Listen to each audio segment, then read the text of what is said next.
Merci de continuer de nous suivre. Merci beaucoup de votre humilité. Merci beaucoup de votre assiduité. Nous sommes à notre troisième séance sur les clés de l'inspiration pour ceux qui veulent créer librement.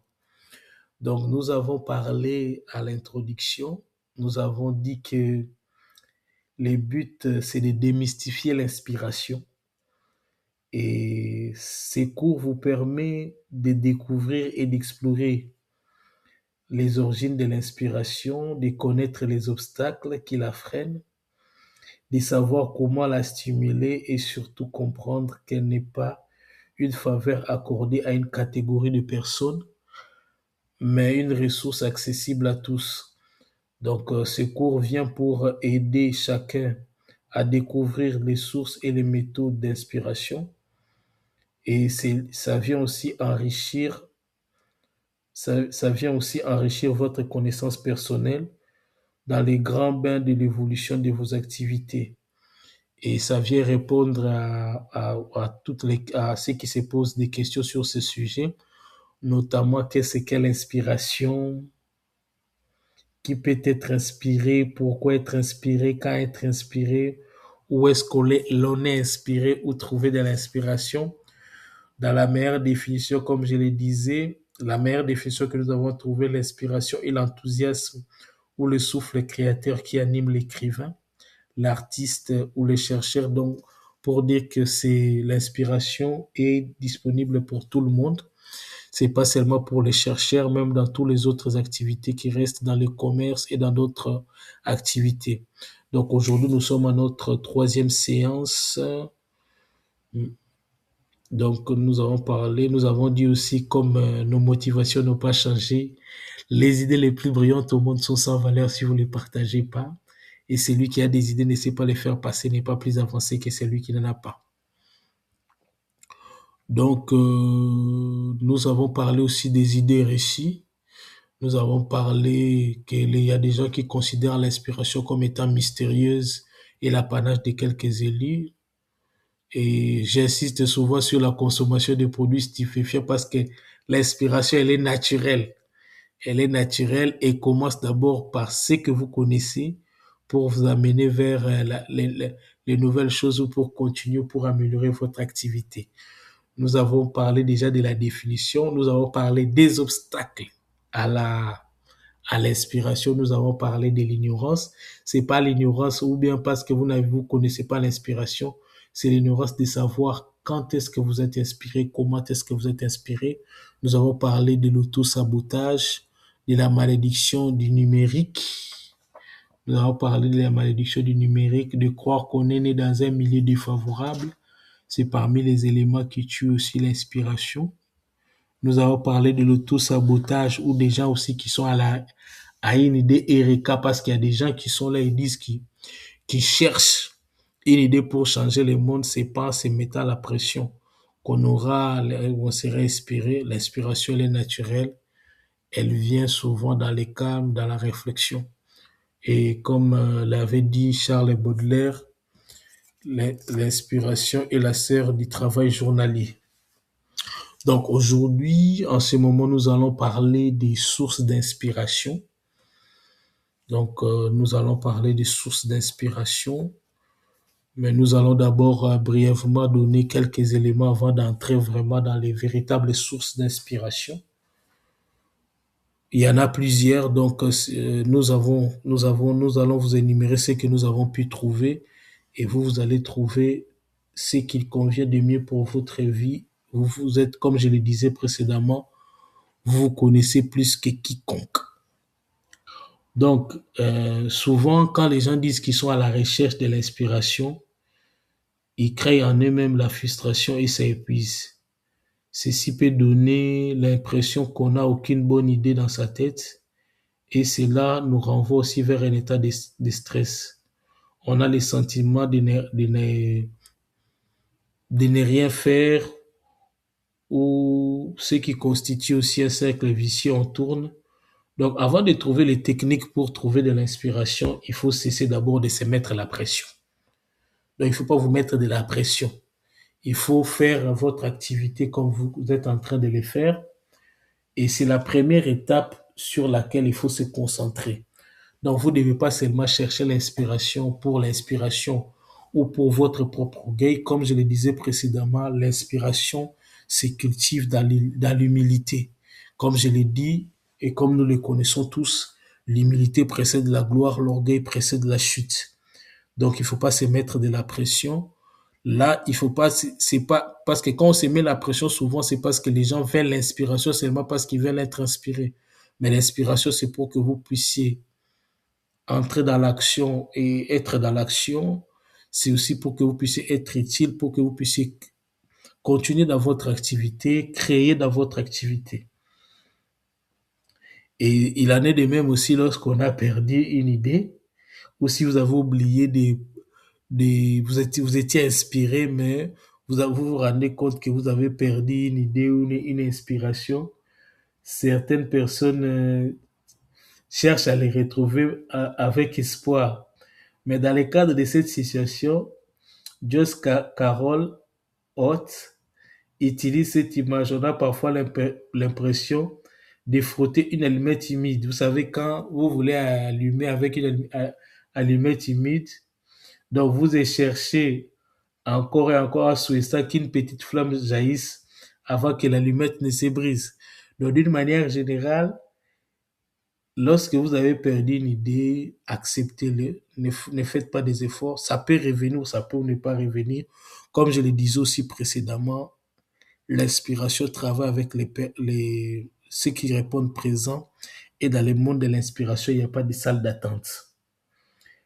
Marie Bourdon a écrit ceci. Alors pourquoi tant de gens disent qu'ils manquent d'inspiration? Parce qu'ils confondent deux réalités. L'étincelle et le feu, l'inspiration et l'étincelle. Mais c'est la discipline, la régularité et l'action qui allument et entretiennent le feu de la création. Attendre passivement l'inspiration, c'est prendre les risques de ne jamais commencer. La capter, la cultiver et la transformer en matière vivante, c'est là les véritables secrets des créateurs. Parce que beaucoup de gens veulent, par exemple, quand quelqu'un écrit un livre, par exemple, il va avoir de l'inspiration du début jusqu'à la fin. Quelquefois, on n'a pas l'inspiration du début jusqu'à la fin, mais je pourrais vous dire que l'inspiration, c'est comme un aimant. Quand vous dites, par exemple, que vous avez une idée ou une inspiration, vous allez voir qu'en ce moment-là, que toutes vos connaissances, ça va se regrouper, ou à ce moment-là, pendant cette période-là, vous allez voir comme si tout s'accumulait. C'est-à-dire comme si tout concourait vers ce sujet-là ou vers cette idée-là. Dans le monde, pour ceux qui sont inspirés, ils savent que quand ils veulent, par exemple, pour ceux qui font des conférences, quand ils veulent parler, par exemple, d'un sujet, ils se rendent compte il y a, donc ils se rendent compte qu'avant, ils avaient des connaissances et aussi, ils commencent à voir des livres ou ils commencent à voir des vidéos, des podcasts qu'ils trouvent sur Internet, comme si l'inspiration, c'est pas comme si l'inspiration, c'est aussi l'aimant. L'étincelle, donc l'étincelle, par exemple, l'étincelle, l'inspiration, comme quelqu'un l'a dit, 10 minutes d'inspiration peut vous amener à 24 heures de travail. 10 minutes d'inspiration peut vous amener à 24 heures de travail. Il faut seulement voir, par exemple, pour ceux qui chantent, ils peuvent avoir un texte pour bien les maîtriser, pour que ça devienne public. Il y a des heures que les gens passent à répéter. Donc, l'inspiration nous entoure à chaque instant. L'inspiration n'émerge jamais sans raison. Elle s'ancre dans les fondations, qu'elles soient apparentes ou dissimulées, qui alimentent l'imagination et font germer des idées. En vérité, elle ne se restreint pas à une seule voie, elle peut naître dans notre monde intérieur, tout comme par un stimuli extérieur. Il y a des choses intérieures on est en train de réfléchir sur soi, mais il y a quelque chose qu'on a vu et quand on se met à réfléchir, on est inspiré. La question ici, ce n'est pas de savoir où se trouve l'inspiration, mais de comprendre où elle peut naître pour se développer facilement. On ne peut pas attendre que l'inspiration vienne, disait Jack London. Et Gérard Richter a dit, il semble dangereux d'attendre qu'une idée vienne. L'inspiration se provoque consciemment ou inconsciemment. Elle n'est pas un luxe. Il faut seulement, il faut avoir l'ouverture d'esprit, comme je le disais au début, la capacité d'apprendre, de désapprendre, de réapprendre, d'apprendre. Et comme je le disais, tout le monde est inspiré. C'est à vous de savoir quand est-ce que vous êtes inspiré, les matins ou la midi ou les soirs. Il y a de ceux qui sont inspirés dans la solitude. Il y a de ceux qui sont inspirés en échangeant. Donc là, on est dans les sources d'inspiration, en échangeant avec les autres, en lisant un livre, en suivant un film. Elle peut aussi vous arriver à tout moment. Elle ne se trouve pas entre les quatre murs, pardon. Et d'après Julie Cameron, l'inspiration est le fruit de la solitude. Livrés à nous-mêmes, nous découvrons une multitude de pensées. Nous pouvons creuser toutes les idées, les plus précises comme les plus vagues. Curieux, nous partons à la découverte de notre esprit, avides de connaître la suite.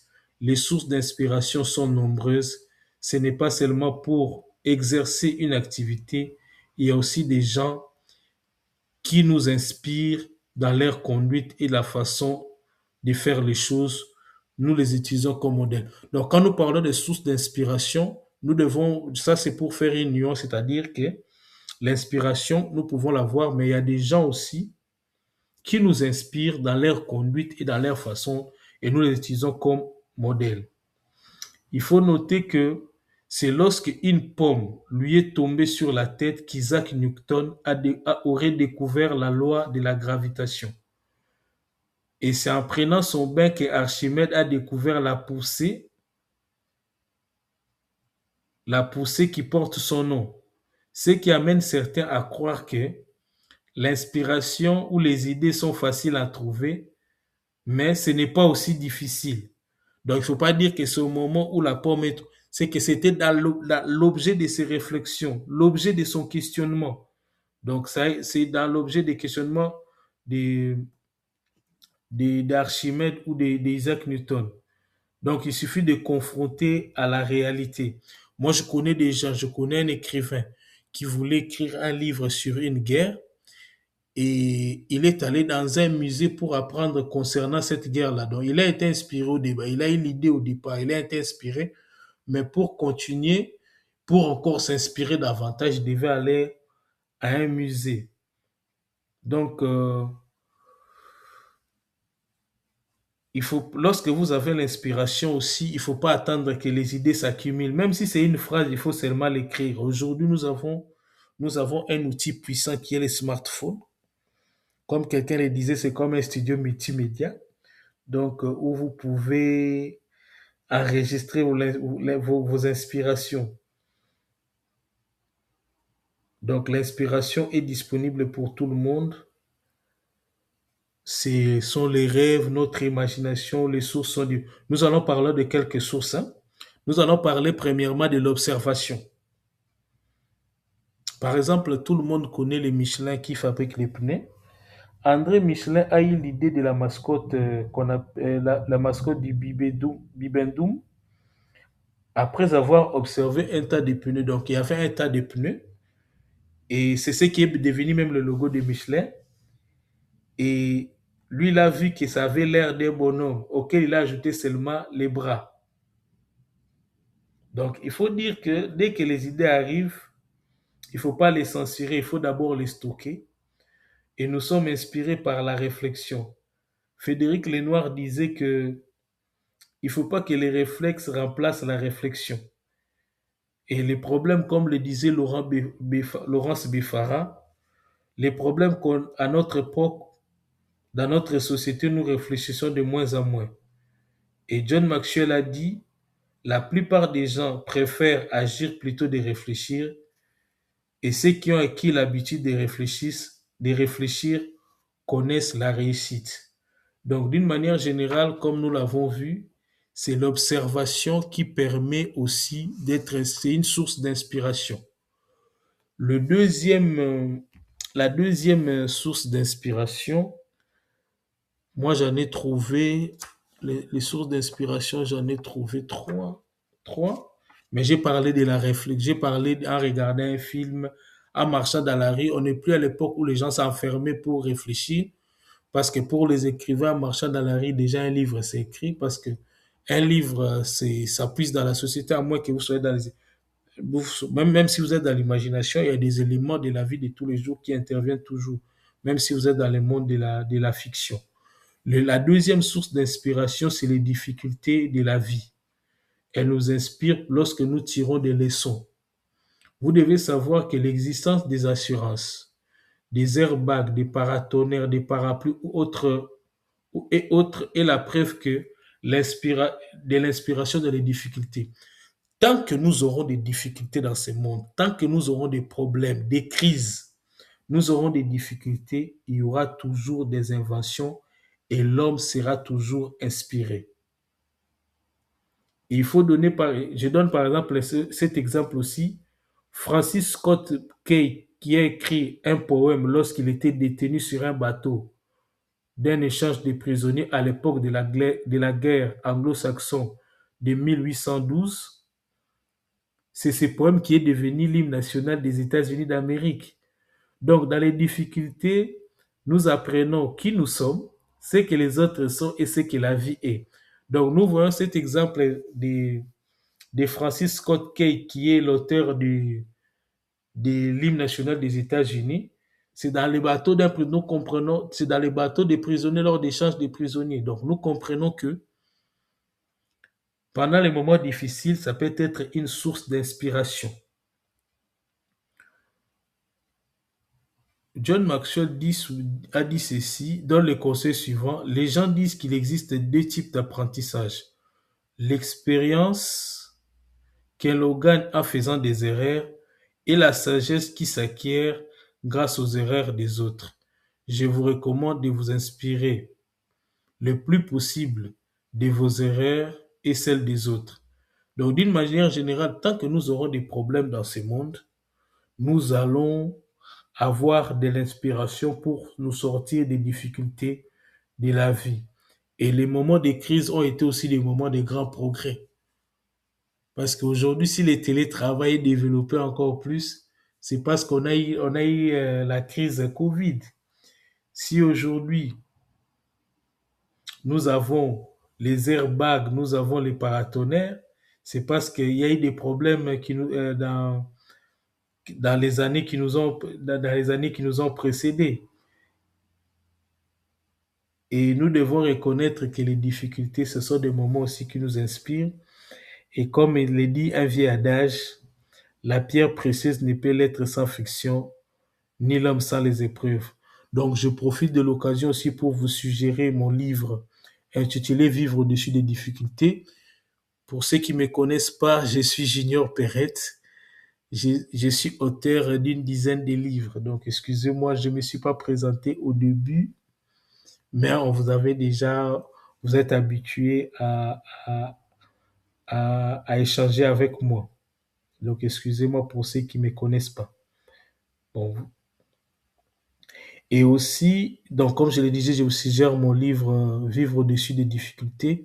Dans ce livre-là, nous parlons des difficultés comme les difficultés de la vie comme une source